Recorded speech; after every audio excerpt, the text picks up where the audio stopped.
नमस्कार विद्यार्थियों, online classes में आपका स्वागत है। विद्यार्थियों, हमने पंचवर्षीय योजनाओं के दौरान 10वीं पंचवर्षीय योजना तक का जो कार्यक्रम था या 10वीं पंचवर्षीय योजनाओं को हमने पढ़ा। 10वीं पंचवर्षीय योजना थी, उसका जो काल था या उसकी समयावधि थी वो 2002 से 2002 तक थी। इसके बाद जो अगली परियोजना है वो है 11वीं पंचवर्षीय योजना।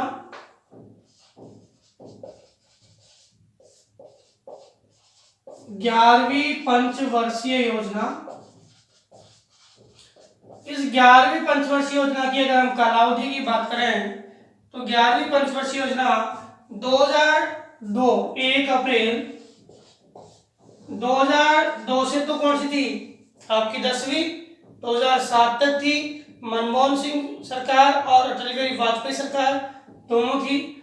इसमें आपकी सरकार कौन सी थी? मनमोहन सिंह सरकार। कौन सी थी? मनमोहन सिंह सरकार। 1 अप्रैल से 31 मार्च 2012 ये इसकी कालावधि थी। 11वीं पंचवर्षीय योजना जो थी वो 10वीं पंचवर्षीय योजना के आधार पर थी, लेकिन हम लक्ष्य और प्राप्ति की बात करें तो इसका लक्ष्य जो था वो 9% था। बाद में इसके लक्ष्य को घटा करके और 8.1% किया गया। 8.1% किया गया। प्राप्ति की हम बात करें तो इस योजना में जो हमें प्राप्ति हुई लक्ष्य के अकॉर्डिंग वो थी 7.8। कितनी थी? 7.8%। लक्ष्य से तो प्राप्ति प्राय दिख रही है कम है, लेकिन पहली पंचवर्षीय योजना से लेके और 11वीं पंचवर्षीय योजना तक हम एक कंपैरिजन करें, एक तुलना करें तो इसकी जो लक्ष्य की प्राप्ति है सर्वाधिक हुई। तो प्रश्न कभी आ जाए कि लक्ष्य की तुलना में सर्वाधिक प्राप्ति या सर्वाधिक आर्थिक जो लक्ष्य है उसकी प्राप्ति है वो कौन सी पंचवर्षीय योजना में थी? तो वो 7.8 में थी। इससे पहले 11वीं पंचवर्षीय योजना में थी। कितनी थी? 7.8% थी। योजना की बात करें किस मॉडल पे आधारित है तो ये योजना प्रोफेसर सी रंगाराजन मॉडल पे आधारित योजना आयोग का एक प्रपत्र है। योजना आयोग का क्या है? एक प्रपत्र है। कौन किसके आधार पे? सी रंगाराजन के आधार पे, सी रंगाराजन मॉडल के आधार पे योजना आयोग का क्या है? ये प्रपत्र है। इसमें प्राथमिकता की बात करें तो इसकी प्राथमिकता क्या है?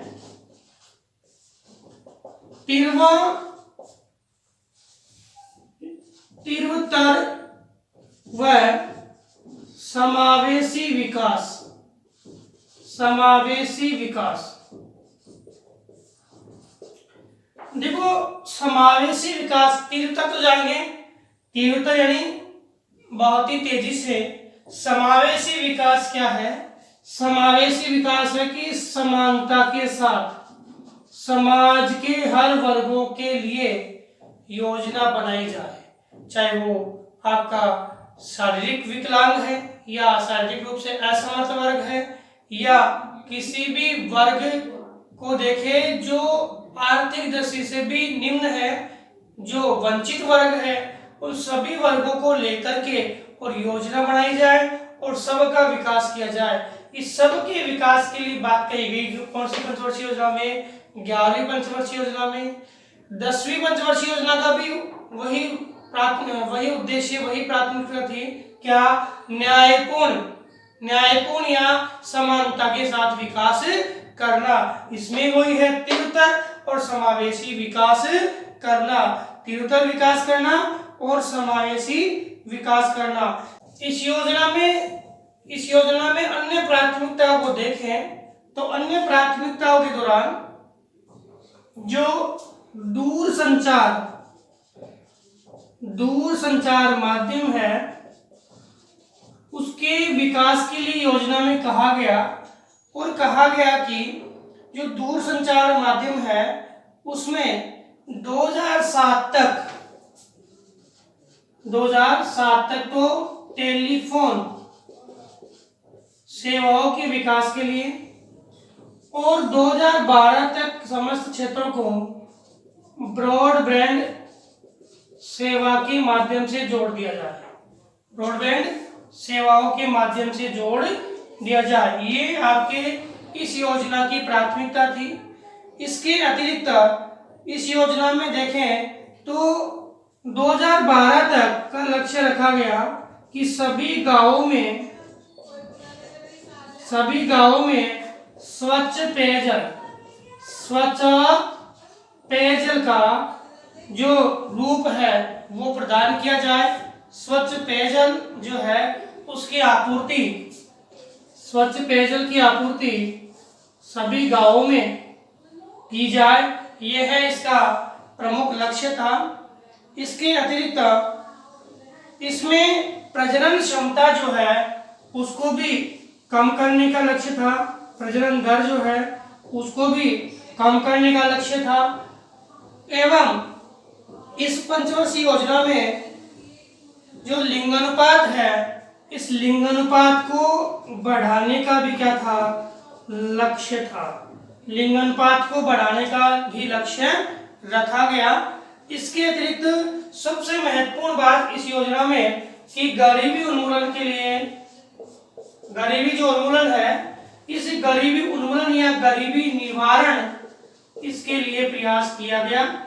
साथ ही साथ जनसंख्या जो नियंत्रण है उसको प्रभावी तरीके से देखा गया। भाई जनसंख्या नियंत्रण के लिए पहली बार 8वीं पंचवर्षीय योजना में आया, फिर बाद में चलता रहा, और जनसंख्या नियंत्रण में ये प्रभावी तरीका यानी और भी सख्त तरीके हैं वो जनसंख्या नियंत्रण के लिए अपने प्राथमिकताओं के अंदर रखे गए। सबसे मेन बात कि इस परियोजना में क्या विकास हुआ, तो इस परियोजना में आपके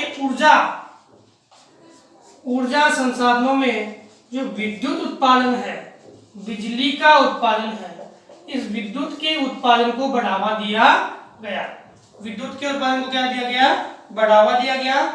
इसमें 78,700 मेगावाट बिजली उत्पादन का लक्ष्य रखा गया, जिसमें इस परियोजना के दौरान 54,964 मेगावाट बिजली की प्राप्ति की गई। सबसे महत्वपूर्ण इस योजना में ऊर्जा संसाधनों पे फोकस किया गया। किस पे, ऊर्जा संसाधनों पे क्या किया गया, फोकस किया गया।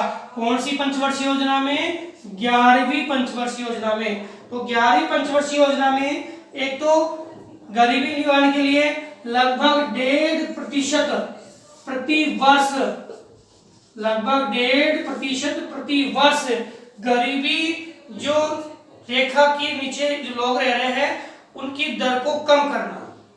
ऐसा नहीं गरीबों को मिटाना, ऐसा नहीं, गरीबों को नहीं मिटाना, गरीबी को मिटाना। यानी जो लोग हैं उनमें जो गरीबी जो है उसको मिटाना और लोगों के जीवन स्तर में क्या करना, सुधार करना, उनको रोजगार के अवसर देना, ये मुख्य बात कही गई। कई बार हो जाता है स्टूडेंट गरीबी निवारण या गरीबी मिटाने की बजाय गरीबों को मिटा देते हैं, तो गरीबों को नहीं, इसको गरीबी को मिटाने की बात की गई है। और गरीबी कब मिटेगी, जब लोगों को रोजगार के अवसर मिलेंगे। तो क्लियर, समझ में आ गया। 11वीं पंचवर्षीय योजना 1 अप्रैल 2007 से 31 मार्च 2007, लक्ष्य 9%, 8% बाद में रखा गया। प्राप्ति कितनी हुई, 7.8। प्रोफेसर सी रंगराजन योजना या योजना आयोग का प्रपत्र था। प्राथमिकता के उत्तर समावेशी विकास को रखी गई, ऊर्जा संसाधनों को प्राथमिकता दी गई, आपके संचार संसाधनों को प्राथमिकता दी गई, और जो पहले चले आ रहे हैं कृषि, स्वास्थ्य, इनको साथ साथ जनसंख्या नियंत्रण पे एक प्रभावी नियंत्रण के लिए एक प्रावधान लाए गए। ये कौन सी पंचवर्षीय योजना में, 11वीं पंचवर्षीय योजना। ठीक है, इसके बाद हम देखते हैं अब अंतिम पंचवर्षीय योजना 12वीं पंचवर्षीय योजना।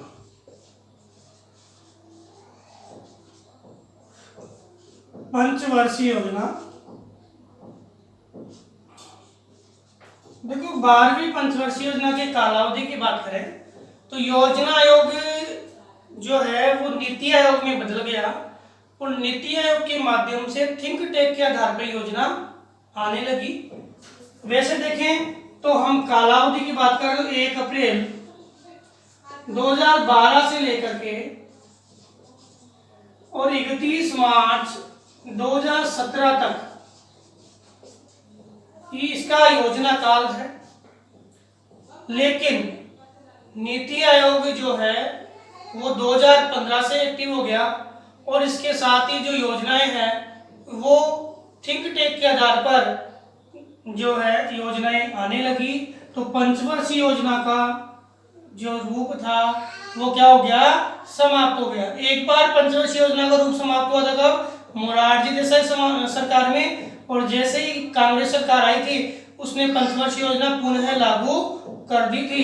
इसी प्रकार आपकी 12वीं पंचवर्षीय योजना अभी 2012 के से आरंभ हुई और 2017 तक ये पंचवर्षीय योजना है। लेकिन 2015 में आपके नीति आयोग के गठन के बाद ये योजना है वो समाप्त हो गई, तो इसको अंतिम योजना भी हम कह सकते हैं। योजना के मॉडल की बात करें तो योजना का जो मॉडल है वो चीन मॉडल है। कैसा है, चीन मॉडल। ये चीन आधारित मॉडल है जिसके आधार पर ये योजना आई। और योजना के हम प्राथमिकता की बात करें कि योजना की क्या प्राथमिकता थी, तो 11वीं पंचवर्षीय योजना के अकॉर्डिंग ही 12वीं पंचवर्षीय योजना की क्या प्राथमिकता थी। लेकिन थोड़ा सा बदलाव था कि यहाँ तीव्र धारणीय को क्या बोल सकते हैं, सतत पोषणीय, तीव्र धारणीय या सतत पोषणीय तथा समावेशी विकास को प्राथमिकता दी गई। तो समावेशी विकास तो वही है, लेकिन धारणीय विकास की क्या बात है कि ऐसा विकास जो वर्तमान पीढ़ियों की आवश्यकता को तो पूरा करे और भविष्य की पीढ़ियों का भी ध्यान रखे। यानी वर्तमान पीढ़ियों को आवश्यकता प्रदान की गई है वो प्रदान की जाए और भविष्य की पीढ़ियों के लिए भी उनकी आवश्यकता के लिए भी संसाधनों को संचित रखा जाए, सुरक्षित रखा जाए। वो विकास कैसा है, धारणीय विकास।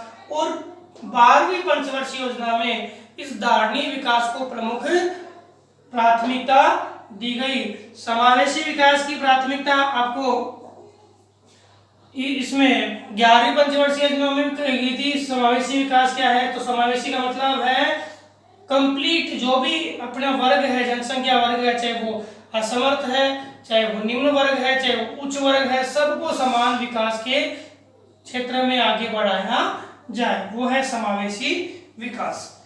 इसके अतिरिक्त हम बात करें इस योजना में प्राथमिकता दी गई 11वीं पंचवर्षीय योजना की तरह ही कौन से सेक्टर को, ऊर्जा क्षेत्र को। किसको प्राथमिकता दी गई, ऊर्जा क्षेत्र को। ऊर्जा क्षेत्र के अतिरिक्त इसमें जो प्राथमिकता दी गई वह है शिक्षा के क्षेत्र को, संचार के क्षेत्र को। संचार के अलावा जो परिवहन सेक्टर है उसको भी सर्वाधिक प्राथमिकता दी गई। वैसे गांव-गांव को जोड़ने की परियोजना तो आपके 9वीं पंचवर्षीय योजना में आ गई थी, लेकिन बाद में आपके परिवहन सुविधाओं के विकास के लिए या परिवहन को बढ़ाने के लिए समस्त क्षेत्रों को परिवहन या सड़कों से जोड़ने के लिए भी इस योजना में काफी कुछ प्रयास किया गया। सड़कें कैसी बने, सड़कें उन्नत सड़कें बने कैसी, जो लंबे समय तक चलने वाली सड़कें हो, ठीक है, स्थायी सड़कें बने। तो ये सड़कें हैं उनके विकास के लिए साथ साथ अन्य जो परिवहन है, जैसे आपके सड़कों के अतिरिक्त रेल परिवहन है, वायु परिवहन है, आपके जो जल परिवहन है, पाइपलाइन है, मतलब समस्त परिवहन के विकास के लिए इस योजना में प्रावधान किया गया। मेन क्या है, ऊर्जा सेक्टर।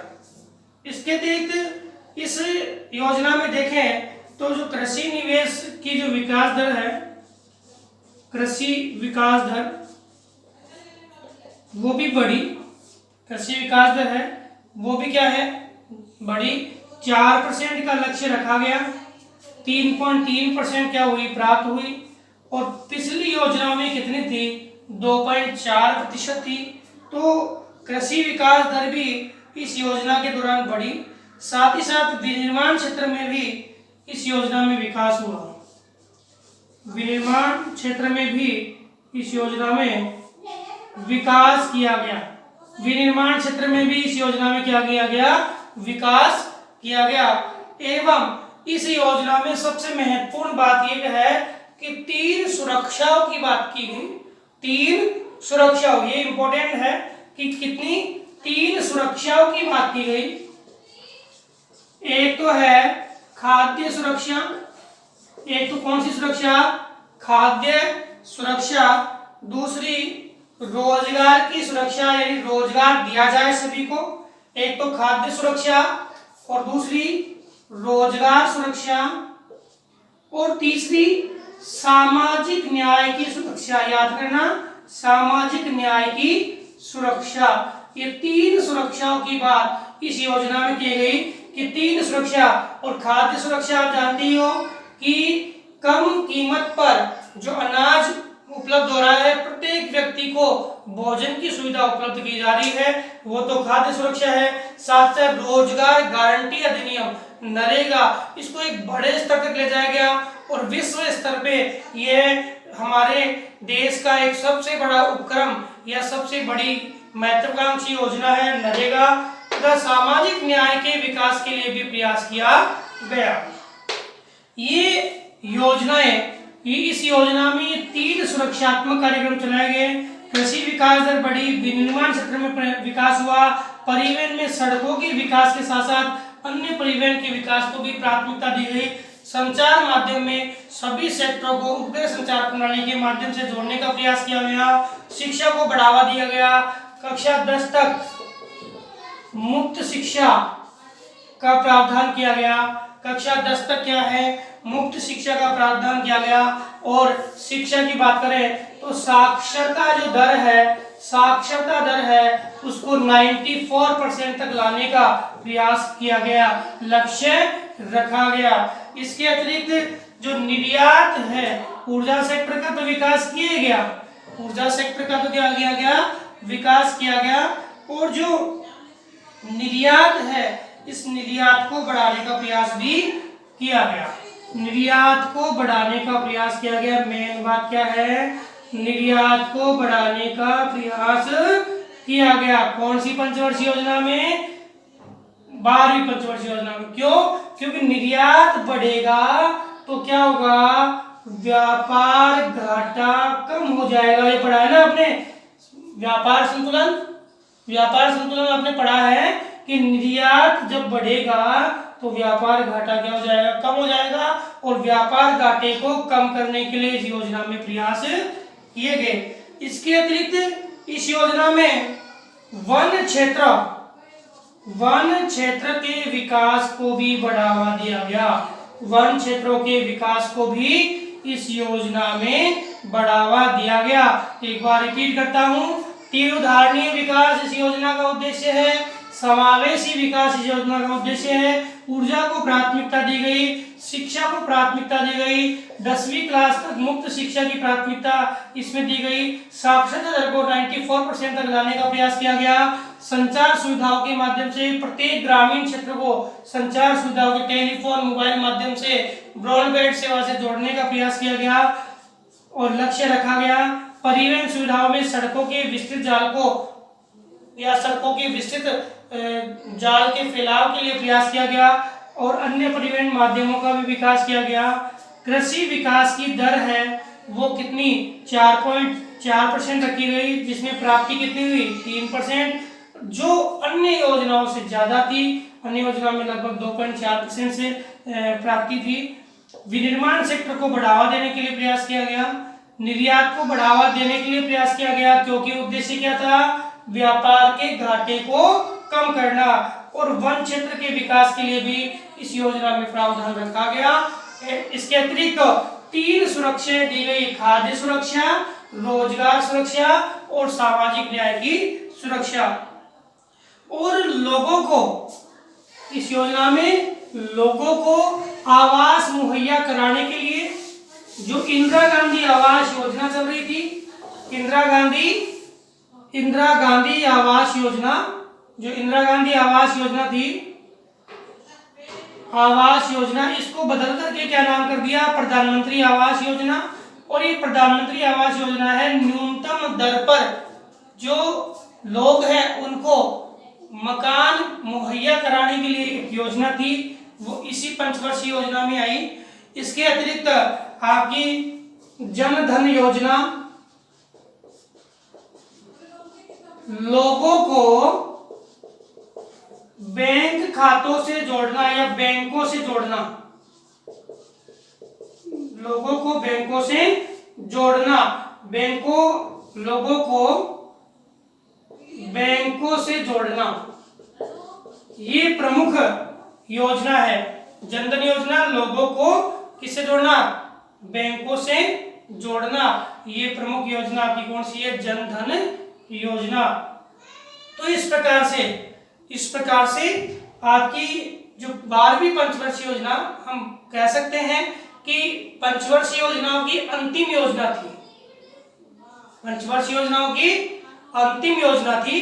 और इस योजना के कारण देश का जो विकास का जो स्वरूप था वो आगे परिवर्तित हुआ। लेकिन 2015 में जो आपका जो नीति आयोग था, इसके दौरान पंचवर्षीय योजनाओं को बंद करके और भारत में आर्थिक नियोजन के नए स्वरूप को प्रस्तुत किया जाने लगा। विद्यार्थियों, आज हमने पंचवर्षीय योजनाओं के स्वरूप को पढ़ा है। इसके साथ ही हमारी 12 पंचवर्षीय योजनाएं कंप्लीट होती है। अगले वीडियो के माध्यम से इस पाठ्यक्रम का अगला बिंदु